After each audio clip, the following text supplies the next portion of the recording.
Նախ ետ խորհրդային երկրներից տեղյակ եք, որ երկրներ ունեն նմանատիպ համաձայնագրեր Եվրամիության հետ, եւ երկրորդ ճգնաժամային նման գործողությունների համար, երբ որ ասում եք այստեղից ուժեր են գնալու, ընդհանրապես պատկերացում կա, թե ինչի մասին է խոսքը, այդ արտակարգ իրավիճակների հրկարար ծառայության ստորաբաժանում, զինված ուժերի ստորաբաժանումներ, խաղապահ բրիգադից, օրինակ ՄԱԿ-ի հովանու ներքո խաղապահ առաքելության դեպքում գործում է խաղապահ բրիգադը, որը հատուկ կարգավիճակ ունի։ Նախատեսվում է արդյոք ինչ որ ստորաբաժանումների առանձնացում նման խնդիրների իրականացման համար։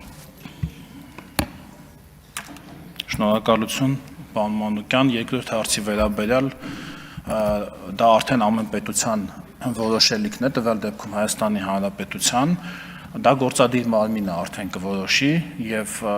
իրենք ավելի լավ, այսինքն նախարարությունները, եթե տվյալ դեպքում լիազոր մարմինը ներքին գործերի նախարարությունը, իրենք կորոշեն, թե ինչ ձևաչափով մասնակցել առանձին ստորաբաժանման, թե արկա ստորաբաժանումներից որևիցե մեկից, ինչ վերաբերում է տեսակներին, համաձայնագրում հստակ ասվում է, որ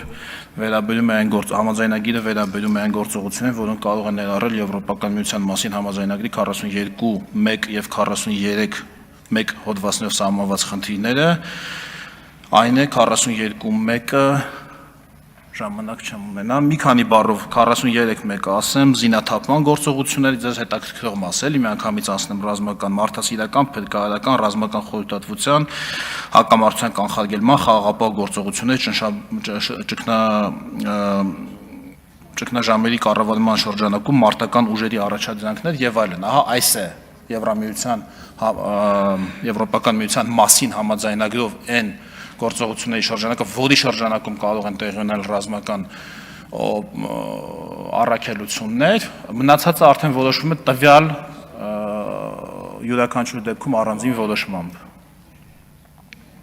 Արձագանք։ Պարոն Եղայան, չեմ հարցնում, որովհետև պարբերաբար Նիկոլ Փաշինյանի կողմից հնչում է մի արտահայտություն, որ Հայաստանի Հանրապետության զինված ուժերը Հայաստանի սուվերեն տարածքից դուրս որևէ գործողություն չեն իրականացնելու։ Հիմա ձեր հիշատակած այդ հոդվածի մեջ կա զինաթափում եւ նաեւ հակամարտություն, որը նշանակում է նաեւ չի բացառում ռազմական գործողություններ։ Այդ դեպքում ո՞րոնց է տեղավորում այդ տրամաբանության մեջ մեր զինված ուժերը Հայաստանի սահմաններից դուրս որևէ բան չեն իրականացնելու եւ տվյալ դեպքում զինված ուժերի X ստորաբաժանումը մասնակցի որևէ զինված հակամարտության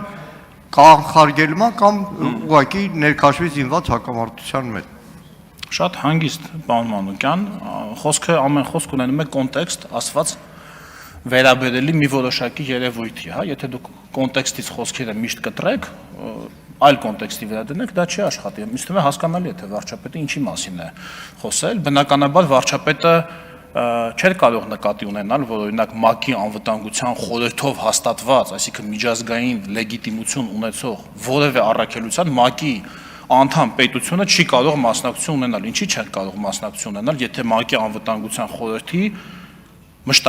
խորհրդի որոշումը կա, ինչ խնդիր կա այդտեղ, եւ սա առաջին անգամ չի։ Մեր խաղաղապահները, ես հիշում եմ, Իրաքում էին մասնակցում, կարծեմ ՆԱՏՕ-ի առաքելություններ, եթե չեմ սխալվում, հիմա էլ կան, չէ՞։